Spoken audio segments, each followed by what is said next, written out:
ассалому алайкум дӯстони азиз, хуш омадед ба канали Нархи Наво. Касе дар канали мо бори аввал аст, дар канал обуна шавед ва дар видео лайк монданро фаромӯш накунед. Дастгирии шумо пешравии ҳар яктаи мо шумост. дар имрӯза видео фақат мошинои фурӯшӣ мешавад. бисёри бародаро дар комментария нависанд ки як видео фақат барои мошино шавад. ина бародаро, шумо видеоро то охир тамошо кунед, бохабар мешавед аз нархҳои мошинои фурӯшие ки дар Тоҷикистон мебошанд.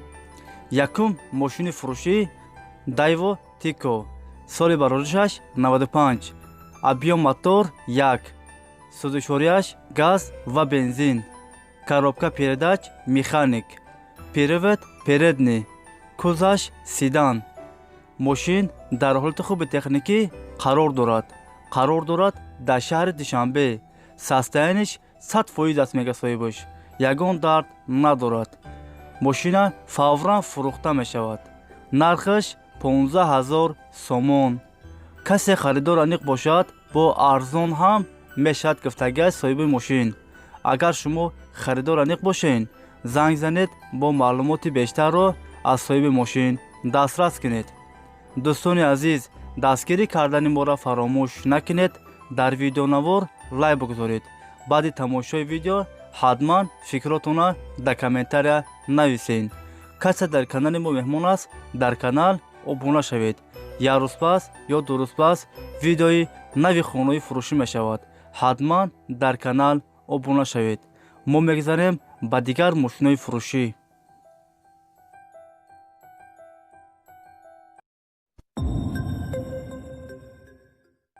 мошини фурӯшӣ Daewoo Matiz, соли бароришаш 99, объем мотор 08, сӯзишворияш газ ва бензин, коробка передач механик, привод задний, кузаш хатчбек.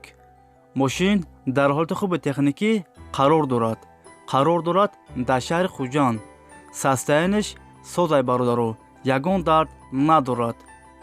нархаш 15000 сомон. касе харидор аниқ бошад, бо арзон ҳам мешавад гуфтагии соҳиби мошин.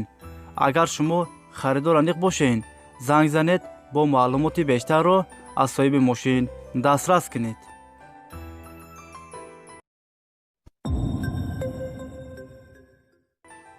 мошини фурӯшӣ Opel Astra G, соли бароришаш 2006, объем мотор 1.6, сӯзишворияш бензин, коробка передач механик, привод передний, кузаш хатчбек, светаш серебристый.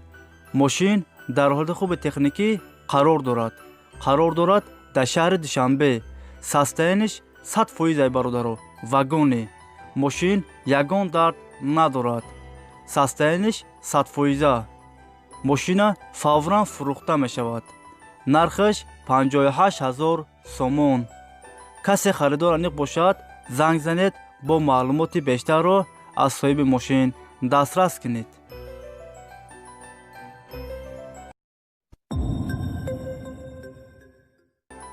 мошини фурӯшӣ Mercedes Sechka, соли бароришаш 98, объем мотор 1.8, сӯзишворияш газ ва бензин, коробка передач автомат, привод задний, кузаш седан, светаш серебристый. мошин дар ҳолати хуби техникӣ қарор дорад дар шаҳри Душанбе. состояниш 100% аст. 4 баллони нав дорад. ҳуҷҷатош нав. задагӣ, пурсидагӣ вабше надорад мега соҳибаш. нархаш 72000 сомон. касе харидор аниқ бошад, бо арзон ҳам мешавад гуфтагии соҳиби мошин.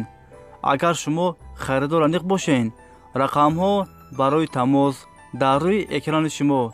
занг занед, бо маълумоти бештарро аз соҳиби мошин дастрас кунед.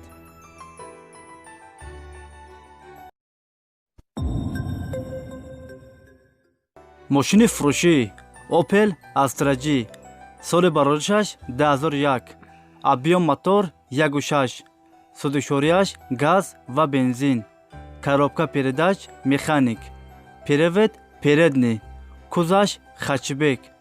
мошин дар ҳолати хуби техникӣ қарор дорад дар шаҳри хуҷанд. состояниш 100% бародаро, ягон дард надорад, мега соҳибаш. нархаш 40,000 сомон.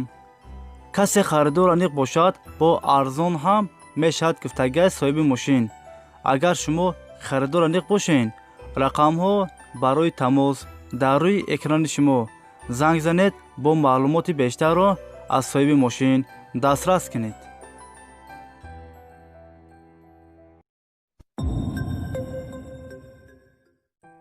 мошини фурӯшӣ Lexus S250, соли бароришаш 2009, объем мотор 2.5, судишорияш бензин, коробка передач автомат, привод задний, кузаш седан.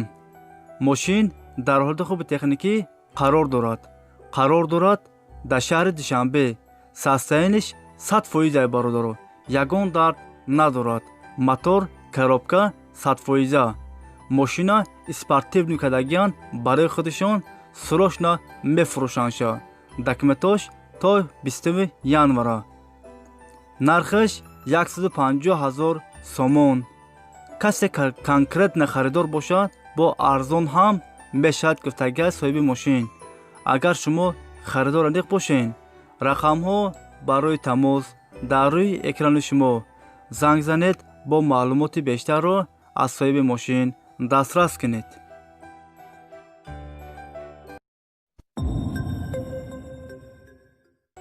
мошини фурӯшӣ Opel Vectra B, соли бароришаш 96, объем мотор 1.6, судишорияш газ ва бензин, коробка передач механик, привод передний, кузаш седан.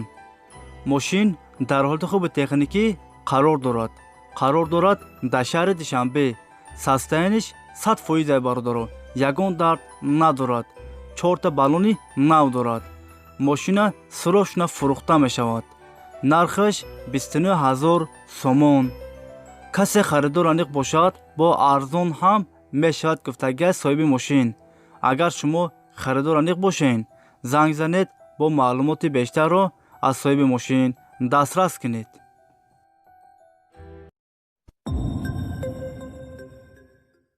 мошини фурӯшӣ Daewoo Nexi, соли бароришаш 96, объем мотор 1.6, судишорияш газ ва бензин, коробка передач механик, привод передний, кузаш седан, светаш сафед.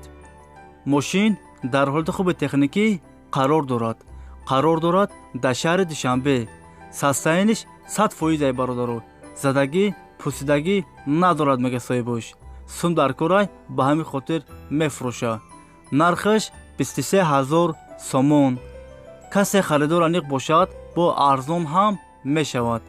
варианти алишиам ҳастай бародаро.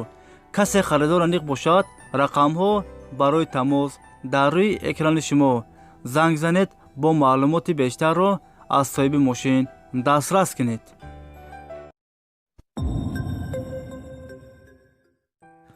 дӯстони азиз, видеои мо ба охир расид.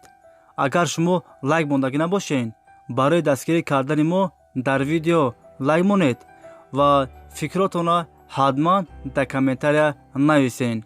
айгуҷо хона ёбем, айгуҷо мошин, айгуҷо заминҳои фурӯшӣ, квартираҳои фурӯшӣ бошад, шумо ҳатман фикротонро дар комментария нависед. мо фикрҳои шуморо мехонем. айгуҷое ки шумо гуфтед, мо ҳамонҷа дастрас мекунем, пешкаши шумо мегардонем. шумо фақат моро дастгирӣ кунед, дар видео лайк монед, видеоро падилиса кунед ва комментария нависана фаромӯш накунед бародаро. дастгирӣ аз шумо пешравии аз мо. фақат видеоро падилиса кунед, дар видео лайк монед бародаро.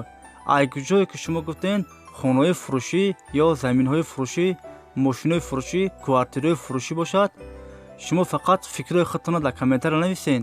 мо фикрҳои шуморо мехонем. айгуҷое ки шумо гуфтед, мо иншоалло дастрас мекунем, пешкаши шумо мегардонем. хай дӯстони азиз, ҳама кас саломат бошед. аллоҳ мададгори ҳамаи шумо бошад. хай дӯстони азиз, то видеоҳои оянда.